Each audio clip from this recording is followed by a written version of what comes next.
তো হেল্ল' দোস্ত মই বিক্ৰম মই আপোনালোকক এতিয়া খাটু শ্যাম মন্দিৰ ৰাজস্থান জয়পুৰত থকা তালৈ আপোনালোকক লৈ গৈ আছোঁ। এয়া মই আৰু মোৰ ৱাইফ আৰু লগতে মোৰ ল'ৰা তনুজ একেলগে আমি গৈ আছোঁ খাটু শ্যাম মন্দিৰ চাবলৈ। আপোনালোকক দেখাই যাম। ৰাস্তাত আমাৰ অকণমান ভোক লগাৰ কাৰণে আমি এয়া হোটেলত সোমাই কাৰণ তাত দেৰি হ'ব। পনীৰ আৰু ৰুটি খালোঁ, তন্দুৰী ৰুটি।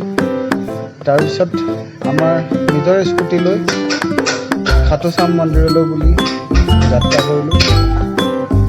আমি ৰাতিপুৱা 10টা বজাতে ইয়াৰ পৰা ওলাইছোঁ আৰু ল'ৰাই বহুত আমনি কৰিছিল, সেইকাৰণে যাওঁতে যাওঁতে আমাৰ দেৰি হৈ গ'ল। আমি তাত 1:30 বজাত পালোঁগৈ। ইয়াৰ পৰা যাওঁতে ৰাস্তা খুবেই ভাল।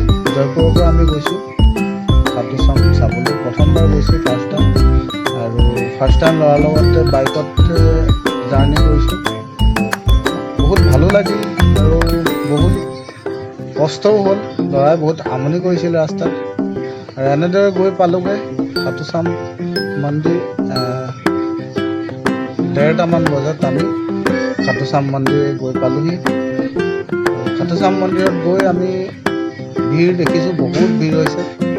আমাৰ ল'ৰাৰ আৰু মোৰ আৰু ৱাইফৰ আমি তিনিওৱে ফুট আৰু গালত খাটু শ্যামৰ নাম লিখি ল'লোঁ আৰু এনেদৰে আমি মন্দিৰৰ ভিতৰত সোমাই গ'লোঁ।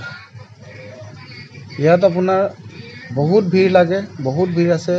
ইফালে সিফালে সকলোবোৰ দোকান বজাৰ চলি থাকে আৰু তাৰে মাজতে মানুহৰ ফাকে ফাকে গৈ আমি গৰমক নেওচি এয়া খাটু শ্যাম মন্দিৰলৈ সোমাবলৈ এনেদৰে লাইনত গৈ আছোঁ।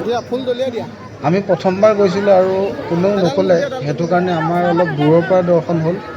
যদি আমি সোমাই যোৱা বাওঁ ছাইডৰ ৰাস্তাটোদি যাওঁ তেতিয়াহ'লে আমাৰ দৰ্শন খুব ভালেই হয়। তাৰ মাজতে আমি দুয়ে একপি ফটো মাৰি ল'লোঁ আৰু খাটু শ্যাম দৰ্শন কৰি এয়া আমি আকৌ ঘৰমুৱা হৈ উভতি আহিছোঁ। তো এনেদৰে আমি আমাৰ দিনটো পাৰ কৰিলোঁ। আপোনালোকেও আমাৰ ভিডিঅ'বোৰ চাব আৰু নতুন নতুন জেগা, নতুন নতুন ঠাই দেখাবলৈ চেষ্টা কৰিব। নমস্কাৰ।